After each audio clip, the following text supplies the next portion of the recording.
the Kansas City Chiefs at 1-2, and they added a weapon today that may eventually help make a difference. We know they have Tyreek Hill and Travis Kelce. We're still waiting for somebody to really declare himself, whether it's Mecole Hardman, Byron Pringle, etc. It could be Josh Gordon, who has joined the team. Now, when his agent handed the information to Adam Schefter of ESPN, the agent didn't bother to say, or Schefter didn't bother to report, that he's not on the 53-man roster. Josh Gordon is on the practice squad, which means in theory any other team could sign him unless he's protected on the practice squad. That's a device that's available now to teams for a certain number of players, but he could be signed by another team's active roster. It doesn't mean he's playing anytime soon.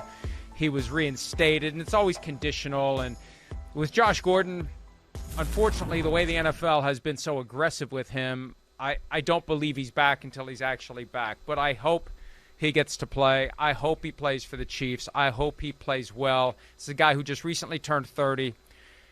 I've got very strong beliefs about whether and to what extent the NFL should worry about whether and to what extent guys smoke marijuana on their own time, especially in the offseason, especially since it's now legal in half the country at least, and more states for recreational purposes. I think the NFL should leave these guys alone, let them earn a living. The NFL only hurts itself, Shereen, when it keeps talented players from playing football, and hopefully we'll get to see Josh Gordon, who should still have some years left, because it's not like he's got much wear and tear because he hasn't played much football since he entered the league out of Baylor in the supplemental draft in 2012.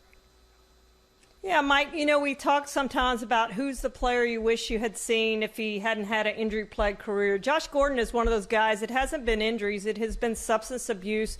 And unfortunately, we haven't gotten to see the best of Josh Gordon aside from 1 year. And that 1 year was so incredibly good that we want to see more of that. He's now 30, and maybe he does have a lot of football left. It's been a long time since he's been out there. He played in that fan-controlled league, but he hasn't played in the NFL since 2019 when he played with two different teams and was kind of so-so.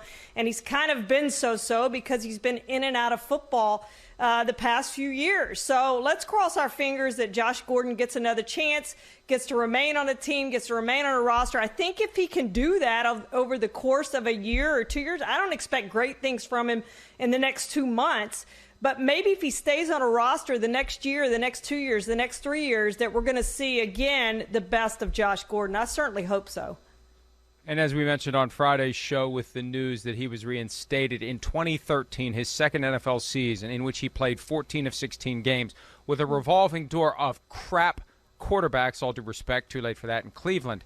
Josh Gordon had more receiving yards in those 14 games than Terrell Owens or Randy Moss ever had in a full season in the NFL, which is amazing. That's one of my all-time favorite sneaky under-the-radar stats. Shows you how good he could have been, and it underscores how wrong it is that the NFL, number one, decided to get into the private lives of players. I'm going to get myself really riled up about this. Number two, continues to use it as a bargaining chip for CBA purposes instead of doing the right thing and removing this altogether and giving anyone who's been under the thumb of the NFL a free pass and let him come back to the game. And I'm glad you used the actual name of the policy. They call it the substance abuse policy. That name in and of itself implies that guys are doing something wrong. How can you abuse marijuana when just using it is enough to get you in trouble?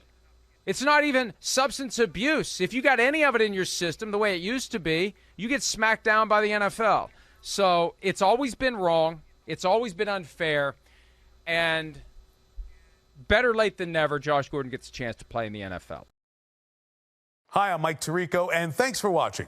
Make sure to hit subscribe for the latest news and highlights from NBC Sports.